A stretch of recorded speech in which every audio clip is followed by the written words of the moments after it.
Heaven is said to be perfect, but perfection has always been a lie, told to keep the faithful from asking questions. Before the church councils met in shadowed chambers, before scribes dipped their quills in ink mixed with fear, before the great libraries burned and the forbidden texts turned to ash, there were names.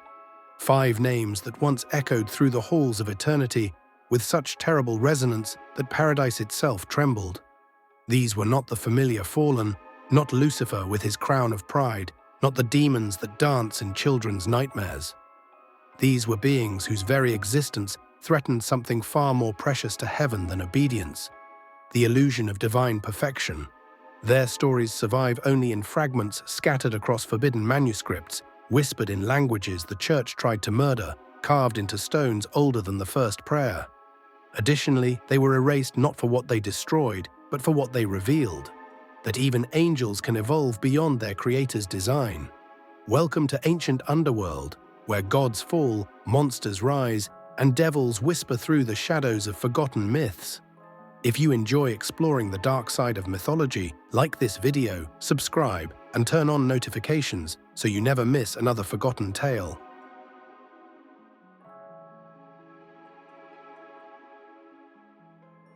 In the wilderness of Dudael, beneath stones sharp enough to draw blood from starlight, something stirs against chains forged from divine wrath itself.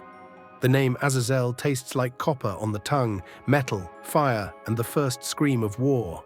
He was the teacher who crossed the line between gift and corruption, the angel who looked upon humanity's vulnerable helplessness and chose compassion over commandment. But what happens when divine mercy becomes rebellion? And Azazel taught men to make swords and knives and shields and breastplates. The Book of Enoch remembers what Orthodox scripture chose to forget. However, iron was merely the beginning of his curriculum. He revealed the secrets of cosmetics, how to paint truth upon lies, how to transform the face into a weapon more deadly than any blade. What's more, he taught the art of dyes, the alchemy of metals, and the architecture of deception dressed as beauty. Was this corruption or evolution? Heaven's response was swift as lightning, merciless as winter. Bind Azazel hand and foot and cast him into the darkness. Place upon him rough and jagged rocks and cover him with darkness until the day of judgment. The sentence echoes still in the howling desert wind. Yet his true punishment was not the chains. It was the scapegoat. Every year, on the Day of Atonement, a goat bearing Israel's sins was driven into the wilderness for Azazel, transforming him from teacher into symbol, from angel into repository for collective guilt. But here lies the terror that heaven sought to bury. Azazel's gifts did not die with his imprisonment. Every sword forged in anger carries his signature. Every face painted in vanity whispers his name. In the desert, beneath stones that weep when the moon is dark, he waits. And waiting, he remembers everything he taught.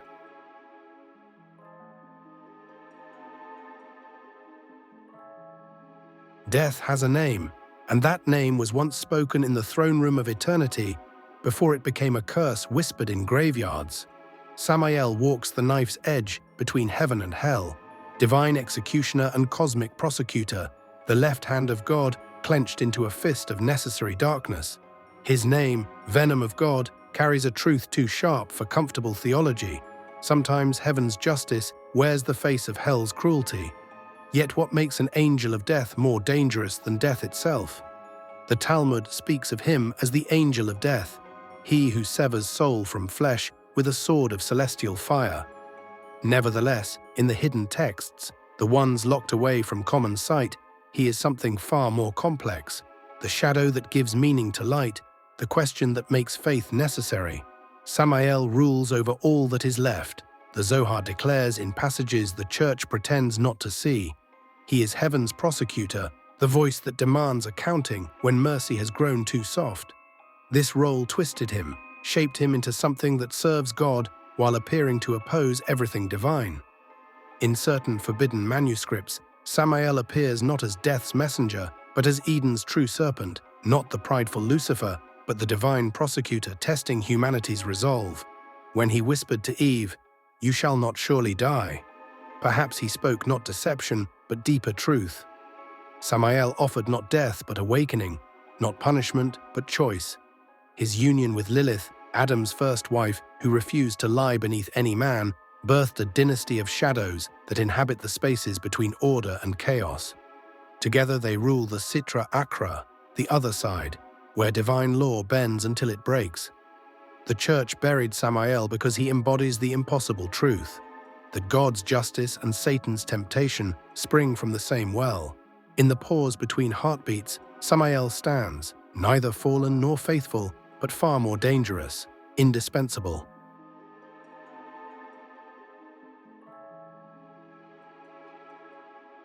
Before the waters rose to cleanse the earth of giants, before the sky wept for 40 days and nights, there was a choice made in heaven that shattered the boundary between divine and mortal with the precision of a falling star.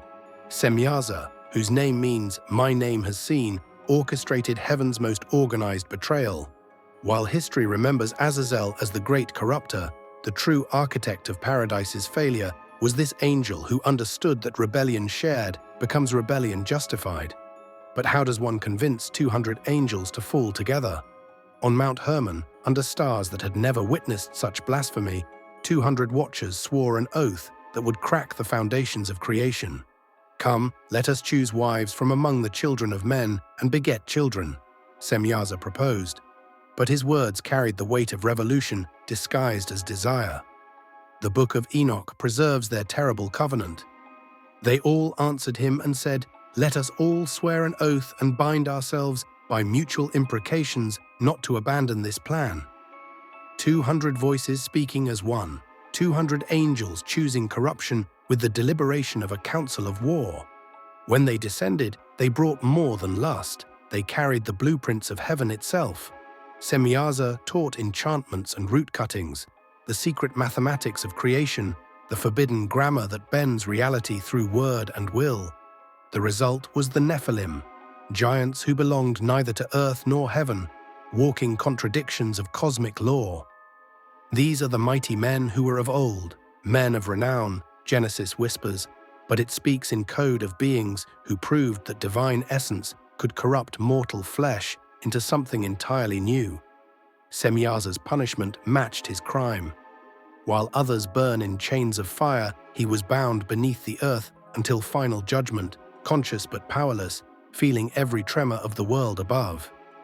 The church erased Semyaza because he proved that even paradise could break down systematically, that rebellion could be organized, voted upon, and executed with military precision. Before we reveal the final two beings that heaven tried to erase, take a moment to subscribe to Ancient Underworld and hit that notification bell. These forbidden stories won't tell themselves, and there are darker secrets waiting in the shadows.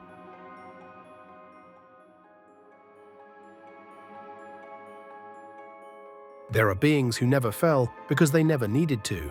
They simply grew too large for heaven to hold without breaking. Metatron stands alone among the erased because his sin was not rebellion but transcendence. Born as Enoch, a mortal man who walked with God until the very atoms of his flesh began to sing with divine frequency, he underwent a transformation that shattered every rule separating human from divine. But what happens when a mortal becomes too divine for mortality, yet too human for divinity? And Enoch walked with God, and he was not, for God took him. That biblical whisper conceals a cosmic revolution, the only recorded instance of mortal flesh elevated to the highest choir of heaven. Metatron became the voice of God, the celestial scribe whose pen bleeds words that reshape reality with each stroke. However, power, even divine power, casts shadows. The third book of Enoch records his impossible enthronement. He made me a throne, like the throne of glory. Angels who had served since the first dawn suddenly found themselves bowing to a being who remembered the taste of bread, the feel of rain, the weight of human sorrow. The crisis came when the angel Aher glimpsed Metatron seated beside the throne itself and cried out in cosmic confusion, "Perhaps there are two powers in heaven?" The words fell into still water, creating ripples that threatened to drown the universe in doubt. Was this the moment heaven realized it had created something beyond its control? "I struck him with 60 lashes of fire," God declared, humbling Metatron but not destroying him. The punishment was surgical.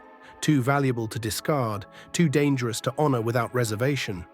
The Church buried Metatron because his existence shatters comfortable theology. If a human can become divine, what wall truly separates creator from creation? Metatron wasn't erased for falling, he was hidden for rising too high, for proving that the distance between man and God might be measured in heartbeats rather than eternities.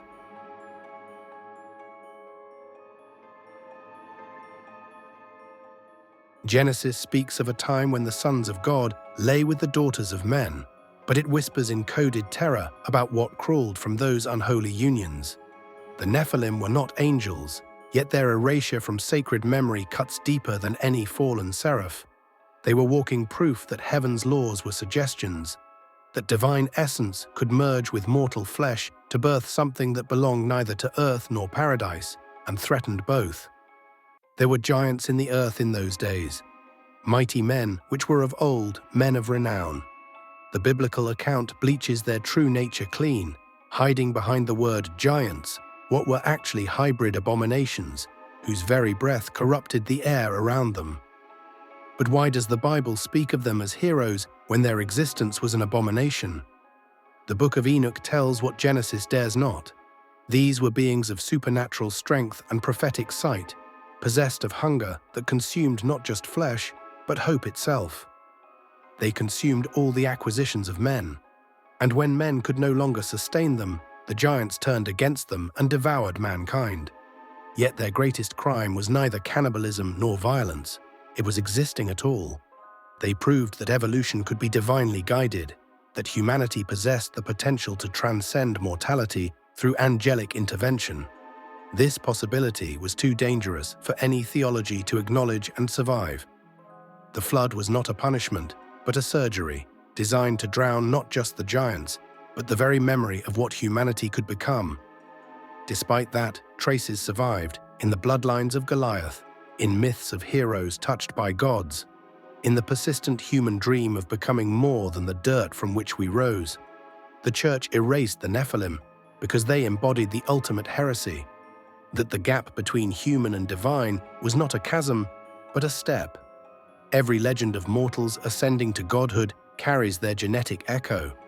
They were erased not for what they destroyed, but for what they proved possible. 5 names carved from the memory of paradise, 5 truths too sharp for heaven to hold without bleeding. Azazel proved that knowledge belongs to all consciousness, not just the divine. Samael revealed that justice and temptation drink from the same well. Semyaza demonstrated that even paradise could break under organized pressure. Metatron showed that the boundary between human and divine was negotiable. The Nephilim embodied transcendence through forbidden union. Heaven's greatest fear was never the devil. It was the angels who proved that paradise itself could evolve, could break, could birth something greater than its own design. These beings haunt every censored verse, whisper in every forbidden manuscript, live in every question too dangerous to voice in daylight. They were not destroyed, they were edited out of history, buried beneath centuries of careful silence. But silence rots when left too long in darkness. Which shadow should we drag into the light next? Speak their names below and subscribe for the truths they buried to keep you faithful. Some secrets refuse to stay dead.